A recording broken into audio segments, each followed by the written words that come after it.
O'Reilly! You need parts? O'Reilly Auto Parts has parts. Need them fast? We've got fast. No matter what you need, we have thousands of professional parts people doing their part to make sure you have it. Product availability. Just one part that makes O'Reilly stand apart. The professional parts people. O'Reilly Auto Parts. It is the world's most secretive election. When a pope dies, ancient traditions begin. A silver hammer, a destroyed ring, over 100 cardinals locked away from the world, choosing the next leader of 1 billion faithful. White Smoke. The path to a new pope, from Calaroga Shark Media, wherever you get your podcasts.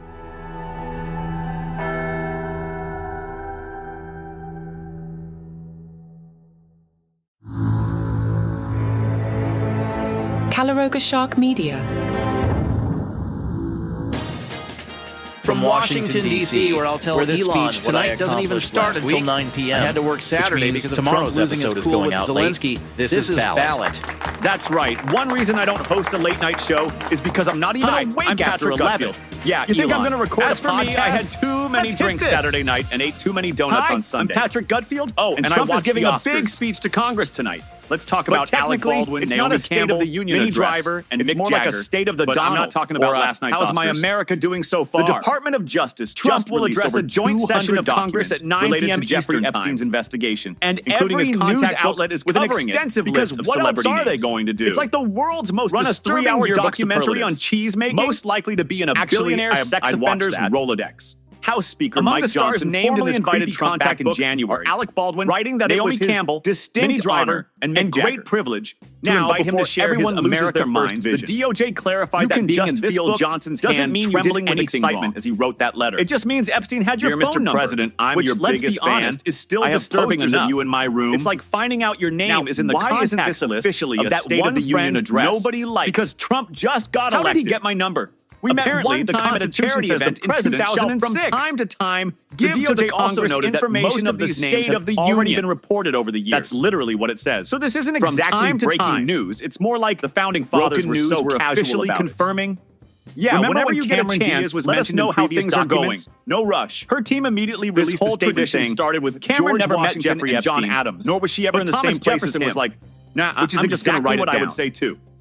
Jefferson was basically the first American to never met the guy. I'll just send an email. Attorney General scheduling a meeting. Called this release part of the practice of giving to transparency. Came back with Woodrow Wilson new FBI Director Cash Patel. Since then, most presidents who just took no missing documents, not technically a State of the Union speeches. We will find them. Reagan called his the address before a joint session of the Congress on the program for economic recovery. Specifically, that title alone would put half of America to sleep. Epstein died in prison back in 2019 while awaiting trial on sex trafficking charges. And what officials call the American Presidency Project says, for research purposes, it is why it took 5 years to categorize these as State of the Union messages. So the moral of the story is, be very careful who has your contact information, presidential speeches, and maybe change your number every few years. So remember, you're not watching a State of the Union. You never know when your name might end up in a document dump that makes you have to tell everyone how great everything is going on, why you're trending on Twitter. It's basically like when someone starts a new diet announced he's making English the official language of America. That's right. I've lost 2 pounds, and I feel amazing. Government agencies can now choose whether they want to offer documents in languages other than English. 2020 State of the Union is any indication, basically, we're in for what experts call a complete in figuring out your tax forms.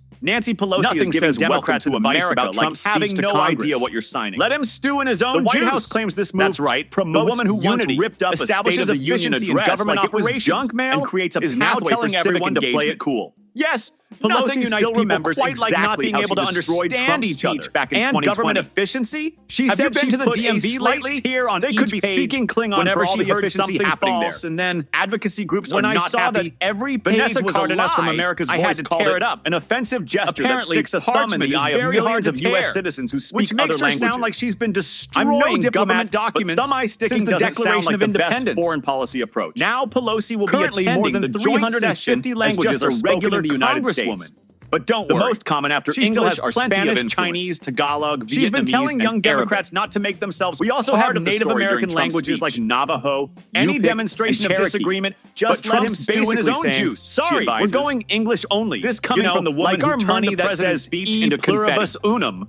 Pelosi thinks Democrats should focus on Trump's budget that could spread on healthcare programs. Annabelle Mendoza, I'm going there to hear what he has to say about people to become citizens, about taking medical care away from more children, middle-income seniors, currently people with certain age and residency requirements. In other words, qualify for a waiver to do their citizenship to hear what she expects to be native language, and then not. Now they might have to take a test in a language they don't speak fluently. At 84 years old, Pelosi is still recovering from basketball players wear surgery and uses a walking stick. Meanwhile, the Congressional Hispanic Caucus announced Adriano Espaillat into the reporter's official Spanish language response to Trump's upcoming joint address to Congress to demonstrate political strategy. I'm guessing Trump's response to the response will be household. Sorry, I don't understand. She thinks English this moment is similar to 2005, more when Democrats successfully blocked Bush's plan to privatize Social Security. Hawaii is the only state with 2 official languages. Every time someone asked about the Democrat alternative, over 170 countries worldwide have an official language. 2 words. Canada, like when your significant other asks what you want for dinner, and you just keep repeating pizza until they give in. Protect linguistic minorities. Big advice to Democrats it's unclear why what will happen to French and not get Canada becomes the day-to-day Trump chaos.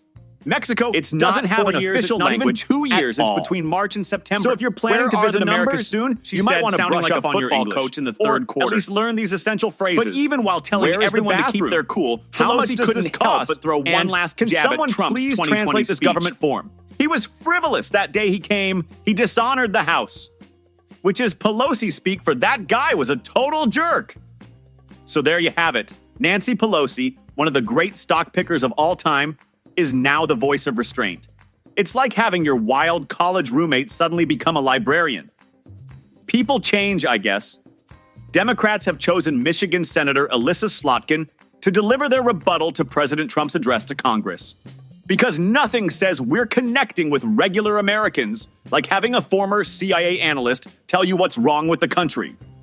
Slotkin is supposedly the perfect choice because she's a swing state moderate with extensive national security experience. Translation: she can talk about kitchen table issues while also knowing 16 ways to kill you with that kitchen table. Democrats are hoping Slotkin will help rehabilitate their public image. You know your party's in trouble when you need rehabilitation less than 3 months after losing an election. That's like needing rehab after your first drink. The 48-year-old senator won in Michigan, even as Trump carried the state, which Democrats are taking as proof that their message can work if they just focus on lowering costs for American families. Elon Musk is still demanding every federal employee justify their existence weekly. Hey, because nothing says voters we want them to have more money. 2 million people write bullet points about their jobs instead of Americans doing their Republicans on the economy, immigration, and crime. Sent out round 2 of his Democrats lead on women's rights in the environment, calling it a so basically. Republicans will keep you safe and employed. That's what doctors do to make sure you're alive. You can recycle while being unemployed. Musk is checking if the federal government still has a heartbeat after he's done with it. Democrats are struggling to strike the right tone against Trump. NASA's Elon Musk's administrator, Janet Petro, told her staff to basically ignore Musk's emails. Do they go with billionaires bad or the more nuanced billionaires? And when you're back on duty, check with your supervisor. The stakes are high as Democrats try to reconnect with working-class voters before the 2026 midterms.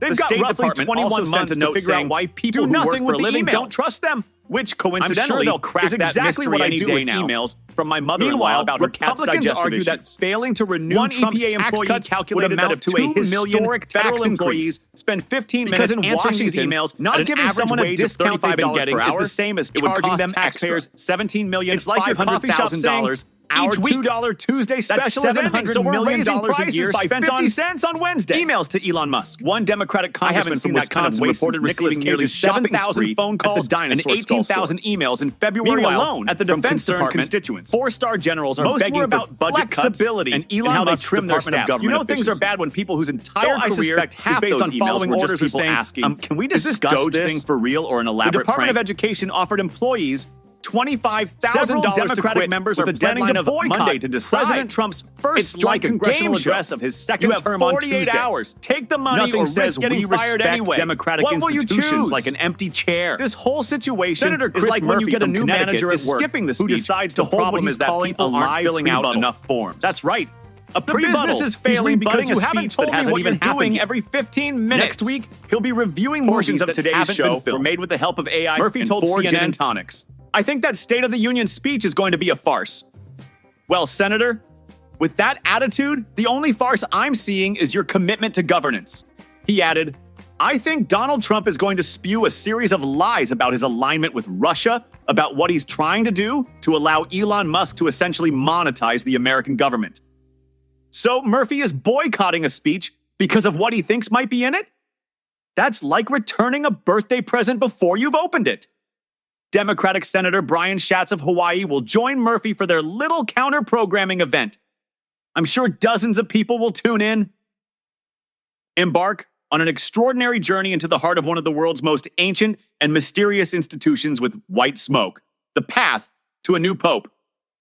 This captivating podcast series takes listeners behind the scenes of the Catholic Church's most solemn and consequential event, the passing of a pope and the selection of his successor.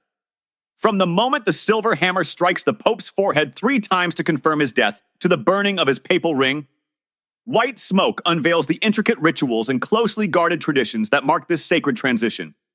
Listeners will gain unprecedented insight into the secret conversations and centuries-old customs that guide the cardinals in their selection of the next leader of the world's 1 billion Catholics. Whether you are a devout Catholic, a student of history, or simply fascinated by the workings of one of the world's most enduring institutions, White Smoke is an immersive and illuminating journey that will leave you with a newfound appreciation for the timeless traditions and profound mysteries of the Catholic Church. White Smoke, wherever you get your shows.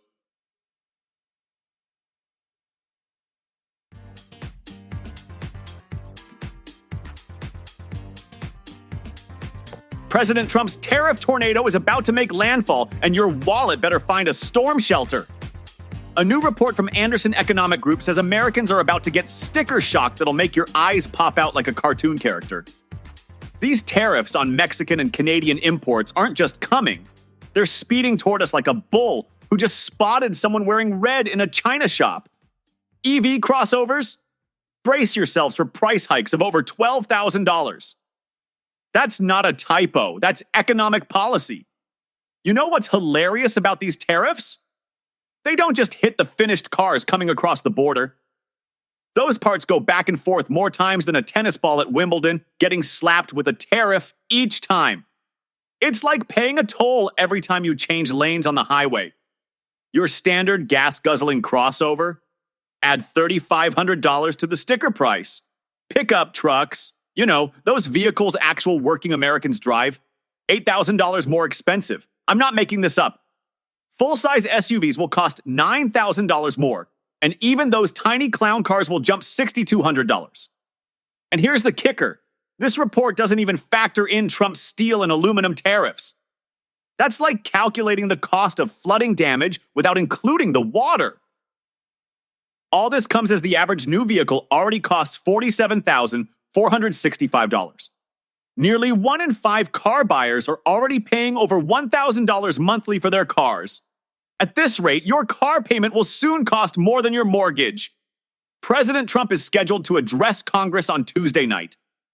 Maybe he'll explain why he thinks Americans should pay more for cars while inflation is already running hotter than a jalapeno in a microwave. Last week, executives from GM, Ford, and Stellantis had a meeting with the Commerce Department that I imagine went something like this. Please don't do this, we're begging you. Ford CEO Jim Farley has been complaining that companies like Hyundai and Kia won't face new tariffs because they build many vehicles in Korea. He said, what doesn't make sense to me is why we're having this conversation while Hyundai Kia is importing 600,000 units into the US with no incremental tariff. I don't know, Jim, and maybe because making sense stopped being a requirement for economic policy around the same time we decided inflation wasn't a problem anymore. Well, President Trump is absolutely fuming over Ukrainian President Zelensky's apparent lack of gratitude. In what I can only describe as a presidential temper tantrum in the Roosevelt Room, Trump told reporters, I just think he should be more appreciative because this country has stuck with them through thick and thin. Thick and thin? It sounds like Trump is describing his relationship with Ukraine the way most people describe their marriage vows. For richer or poorer, in sickness and in health, until I get tired of sending you weapons. The president is particularly upset that Zelensky had the audacity to suggest that the end of the war with Russia is still very, very far away. Trump immediately took to Truth Social, his favorite digital megaphone, to air his grievances. This is the worst statement that could have been made by Zelensky, and America will not put up with it for much longer. The worst statement? Really? I can think of much worse statements, like, I've decided to rename Ukraine to Putinland, or I've started collecting Russian nesting dolls as a hobby. Trump continued his rant by writing, this guy doesn't want there to be peace as long as he has America's backing. Yes, because nothing says I love war like having your cities bombed, infrastructure destroyed, and citizens killed. Who wouldn't want that to continue? In an incredible coincidence that I'm sure is totally random and not at all concerning, Kremlin spokesperson Dmitry Peskov said almost exactly the same thing. Someone must force Zelensky to change his position. Someone must make Zelensky want peace. Great minds think alike, I guess? Or maybe there's a shared Google Doc somewhere? Meanwhile, America's traditional allies, Britain, France, and Canada, met with Zelensky in London without inviting Trump. That's like when all your friends have a party and conveniently forget to send you an invitation. Now the White House is demanding a public apology from Zelensky before they resume talks on a mineral deal. Behind closed doors, Trump officials are considering how to get both Russia and Ukraine to agree to a ceasefire, which is a bit like trying to get a cat and dog to agree on who gets the comfy spot on the couch. When asked if he might halt American aid to Ukraine, Trump gave his classic non-answer, we'll see what happens. That's the presidential equivalent of your dad saying, we'll think about it when you ask for a puppy. This has been Patrick Gutfield, wondering if I should buy that new truck now or wait until I can trade my house for it instead. Portions of today's show were made with the help of AI. It is the world's most secretive election. When a pope dies, ancient traditions begin. A silver hammer, a destroyed ring, over 100 cardinals locked away from the world, choosing the next leader of 1 billion faithful. White smoke. The path to a new pope, from Calaroga Shark Media, wherever you get your podcasts.